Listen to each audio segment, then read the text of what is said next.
வணக்கம். இந்த காணொலி நாம் பார்ப்பது திருமண பொருத்த விதிகள். திருமண பொருத்தம் என்றால் அந்த 10 பொருத்தம் கிடையாது.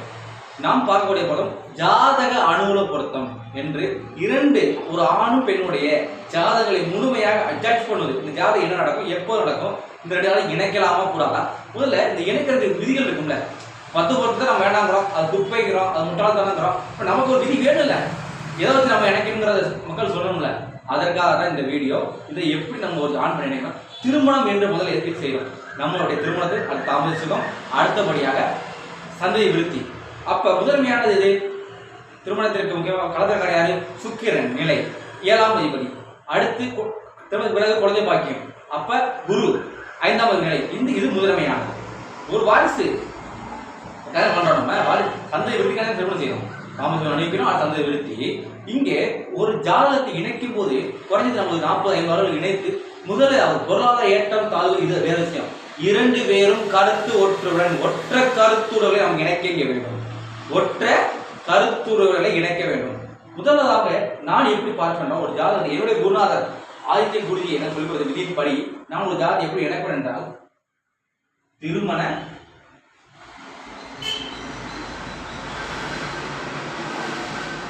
பொருத்த விதிகள்.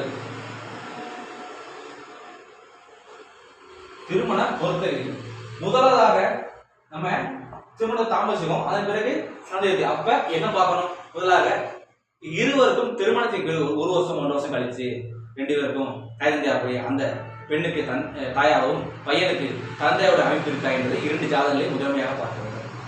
தாய் தந்தை ஆகக்கூடிய அமைப்பு எப்போது, தாய் தந்தை ஆகக்கூடிய அமைப்பு எப்போது, அமைப்பு எப்போது. இந்த தாய் தந்தை எப்பாவான்னு தெரியுமா? 10 பொருத்தத்துல தெரியாது. தசாபுத்தி வார்த்தை சாப்பிட்டு சொல்லக்கூடிய தசாபுத்தி, அதுல 10 ஒண்ணுமே கிடையாது. தாய் தந்தை எப்போ ஆகுது, தசாபுத்தி பார்க்கணும். தசாபுத்தி எப்படி இருக்கு, தசாபுத்தி எப்படி உள்ளது, எப்போ தாய் தந்தை ஆவாங்க, தசாபுத்தி எப்படி இருக்கு, இது முதலாவதாக. இரண்டாவது, இருவரும் கருத்து ஒற்றுடன் வாழ வேண்டும். இப்ப எப்படின்னா, ஒரு சீட்டிங் பாட்டு ஏமாற்று பேரொழி, அந்த ஏமாற்று பேரொழிக்கு நண்பராக தான் சரியா வரும். ஒரு நல்லவனுக்கு நல்ல நண்பராக தான் சரியா வரும். அதே போல இணைக்கும் போது ஒற்றை குணம் உள்ளவர்கள் குணம் எப்படி தெரியும், லக்கணத்தை வச்சுட்டாங்க. லக்கணத்தை வைத்துதான் ஒரு குணம் எப்படி நம்ம சொல்ல முடியும். அப்ப என்ன செய்யணும், சுபர் லக்கணங்களை சுபரோடும் நல்லவனோடும் கெட்டவன் இணைக்கணும். அப்ப என்ன செய்யணும், சுபர் லக்கணங்களை சுபர்களோடு இணைக்க வேண்டும். அப்ப நீங்க கேட்ட சுபலக்கணம் எப்படி இணைக்கிறதுனா, குரு லக்கணத்தை இணைக்கலாம். சஷ்டாகம் பார்க்க வேண்டிய அவசியம் கிடையாது. இங்கே நமக்கு தேவை ஒத்த கருத்து மட்டுமே.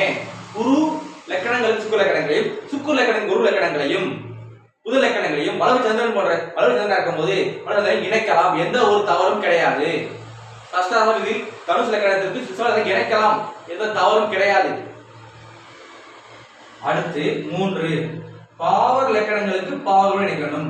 பாவர் லக்கணங்களுக்கு இப்போ உதாரணத்துக்கு விருச்சிக லக்கணத்துக்கு மகரத்தை இணைக்கலாம், மிக அற்புதமா இருக்கும்.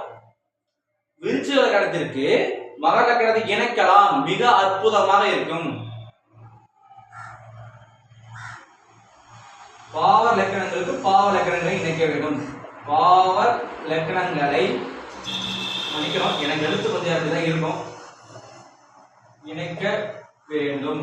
எழுத்து இணைக்க வேண்டும். இன்னொன்று சொல்லப்பட்டது பொருத்தமாக்கும் போது ஏக திசைகளை இணைக்க கூடாது. யார் சொன்னா, எந்த விதியில இருக்கு அப்படி? ஏங்க ஒருத்தர் நல்லது நடக்குது, அதே உதாரணத்துக்கு ஒரு பெண் சுக்கரதசை நடக்குது, அந்த பையனுக்கு சுக்கரதசை நடக்குது, 2 யோகம் இணைக்க வேண்டியது என்ன தப்பு? சுக்கரதசைல கல்யாணம் மிக அற்புதம்ங்க, நீடித தாமசிக்கும், மிக ஒரு அற்புதமான காலகட்டம். இப்ப 2 யோகம் நடக்குது, சுக்கரதசை இணைக்காமா? 2 பேருக்கும் லக்கணத்து யோகத்தை நடந்து 2 பேரும் ஒரே லக்கணமாக தான் இணைக்கலாம், எந்த ஒரு தவறும் கிடையாது. இணைக்கலாம். ஒரே தசை இணைக்கூடாது அப்படிலாம் கிடையாது. ஏக திசைகள் இணைக்கலாம். ஏக திசைகள் ஏக தசைகள் இணைக்கலாம். எந்த தவறும் லக்கணம் தசை யோகமா இருந்தா எப்படி இருக்கும்? இணைக்கலாம், மிக அற்புதமா இருக்கும், எந்த தவறு கிடையாது. அடுத்ததாக ஐந்தாவது இன்னொன்று ஏக லக்கணங்களை இணைக்கும். இது ஒரு அற்புதமான மிக அற்புதம். ஏக லக்கணங்கள் என்பது இப்போ சுக்கிர லக்கணங்கள் சுக்கிர லக்கணங்களோடும், குரு லக்கணங்களை குருவோடும், புதன் லக்கணங்களை புதனோடும், சனியோடும், செவ்வாயோடும் இணைக்கும் என்ன ஆகும்? அப்ப அந்தந்த குணங்கள் அப்படியே இருக்கும். அதற்காக சொல்றோம். இப்ப இது மிக அற்புதம். ஏக லக்கணம் ஏக லக்கணங்கள் ஏக லக்கணங்கள் ஏக லக்கணங்களை இணைக்க வேண்டும். இந்த வீடியோவை கண்டிப்பா ஷேர் பண்ணுங்க, எல்லாருக்கும் பயனுள்ளதா இருக்கும். ஏக லக்கணங்களை இணைக்க வேண்டும். இது நம்மளுடைய தொடர்பு உங்களுடைய ஜாதகத்தையோ ஜாதக பலன்களையோ பொறுத்தவரை தெரிஞ்சுக்கலாம். இது நம்மளுடைய தொடர்பு 70 10 73 13 65. இந்த ஏக லக்கணங்களை எவ்வளவு இணைக்க வேண்டும் என்றால் எப்படி என்றால், இப்போ நான் விளக்கமா சொல்றேன், உங்களுக்கு ரொம்ப கீழே எழுத்து தெளிவா தெரியல. ஏக லக்கணங்களை ஏகோடு இணைப்பது என்றால் ரிஷப துலா லக்கணங்களை இணைக்கிறது. சுக்கிர சுக்கிரனுடையும் குரு லக்கணங்களை குருவோடும் இணைக்க வேண்டியதான் ஏக லக்கணம். ஏக லக்கணங்கள் ஏக லக்கணங்கள் ஏக லக்கணங்கள் ரிஷபம் துலாம் ஒரே அதிபதி இணைக்கலாம். ரிஷபம் துலாம் ஒரே சுக்கிரன் இணைக்கலாம். அடுத்து தனுசு மீனம் குரு அதிபதி இரண்டு ஒரே அதிபதி இணைக்கலாம். அடுத்ததாக மிதுனம் கன்னி புதன் லக்கணங்கள் ஏக லக்கணங்கள் இணைக்கலாம். அதே போல சனி லக்கணங்கள் செவ்வாய் லக்கணங்கள் அது போல ஒவ்வொரு லக்கணங்களும் ஏக லக்கணங்களை இணைக்கலாம். எந்த ஒரு தவறும் கிடையாது. மிக கருத்தோற்றுடன் மிக அற்புதமாக இருப்பார்கள். அடுத்ததாக என்ன பார்க்கணும்னா, இதை பார்த்ததுக்கு அப்புறம் நம்ம அடுத்த விதிக்கு போயிடணும். அடுத்து கலத்திர காரனாகிய சுக்கிரன் எப்படி இருக்காரு? சுக்கிரன் கலத்திர காரகன் எப்படி உள்ளார் நிலை? சுக்கிரன் நிலையை பார்க்கணும். அடுத்து ஏழாம் அதிபதி ஏழாம் எப்படி இருக்காருன்னு பார்க்கணும். ஏழாம் அதிபதி சுக்கிரன் நிலை, ஏழாம் அதிபதி இதெல்லாம் பார்த்துட்டு இதெல்லாம் பார்த்துடணும். அதன் பிறகு காம திரிகோண ஸ்தானம் ஒன்று இருக்கு.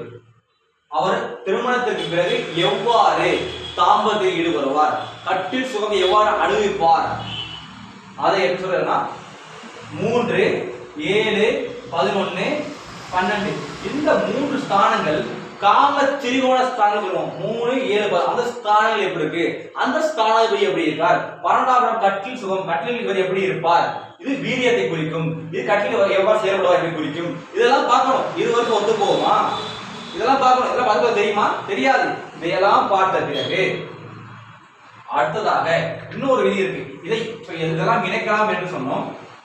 ஏன் லக்கணத்தை சுவர் பார்த்தோடு பாவனை நிகழ்வாயிருக்கும் நான் ஒரு விளக்கத்தை கூட உங்களுக்கு போறேன். இப்ப இது ஒரு ஆணுடைய ஜாதகம் வச்சுக்கோங்க. இது ஆண், இங்க ஒரு பெண், இது ஒரு ஆண் ஒரு பெண், இங்க இது ஆணுடைய ஜாதகம். எதற்காக பாவனை நிகழ்வான்னு சொல்றதுக்காண்டி ஒரு விளக்கம் தான்.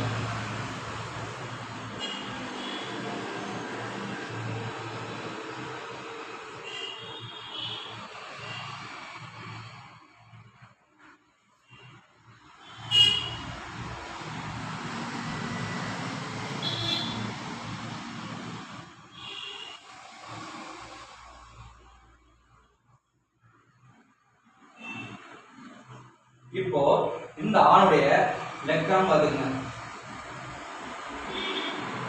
இது இந்த ஆணுடைய லக்கணம் வச்சுக்கோங்க. சனி இங்க இல்ல, சனி இங்க இருக்காது. அப்ப இங்க இருக்க சனியான ஒரு லக்கணத்தை தொடர்பு கொள்வார். ஓகேவா? லக்கணத்தை தொடர்பு கொள்வார். இப்போ இந்த லக்கணம் எடுத்துக்கோங்க. இங்க குரு வச்சுக்கோங்க. இங்க குரு வச்சுக்கோங்க. இங்க இருக்கும்போது என்ன ஆகும்? இந்த ஜாதகன், இந்த ஆண் ஜாதகன் லக்கணத்தை சனி பார்த்ததால் சந்தேகம் பிடித்தவனாக இருப்பான். சந்தேகம் எது எடுத்தாலும் மனைவி மட்டும் இல்லை, எந்த வேலையாக இருந்தாலும் நண்பர்களாக இருக்கட்டும் அனைவரும் மீதும் ஒரு சந்தேகங்களுடைய எண்ணங்களோடு இருப்பான். ஆனால் இங்கே இங்கே சனி இங்கே எடுத்துங்க, சனி இங்கே ரெண்டாவது பார்க்க மாதிரி வச்சுக்குவோம். இங்கே குரு வச்சுக்கோங்க, குரு புதன். இந்த புதன் இங்கே உச்சமானதன் காரணமாக, புதன் இங்கே லக்னத்தில் உச்சமான குருவன் என்னதன் காரணமாக இவன் வெளி உலகத்துக்கு நல்லவனாகவும் இந்த பெண்ணை அநேகம் சந்தேகப்படுத்திக் கொண்டு கஷ்டப்படுத்துவான்.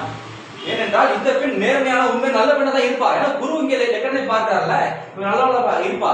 ஆனால் இதோடைய கருத்து வேறுபாடு அதிகமாக இருக்கும். சொல்லுவாங்கல்ல, மனைவியை உள்ள கூட்டிட்டு போயிட்டான் சந்தேகப்பட்டு, அது மாதிரி குணம் உள்ளவன் இவன்.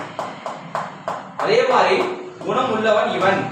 இந்த பெண் இவனோட வெளியே பார்க்கணும் நல்லா இருக்கும் வாழ்க்கை, ஏன்னா குரு யாரும் இருக்காருல்ல பார்க்கல. ஆனா உள்ளே அந்த பெண்ணுக்கு ஒரு நிழல் இருந்து கொண்டே இருக்கும், சந்தேக பிராணியாக இருக்கும். அதனாலதான் இருவரை இணைக்க வேண்டாம் என்று சொல்கிறோம்.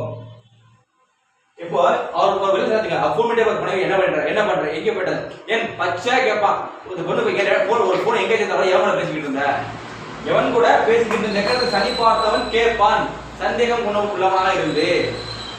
ஆனா இங்க சுகத்தோதை பொறுத்தது அது இயல்பாக இருக்கவங்க இருக்கும். இதே குரு போன்ற கேட்ட சொல்லுவோம்னா அவனுடைய நல்ல ஆன்மீக எண்ணங்களும் இருக்கும்.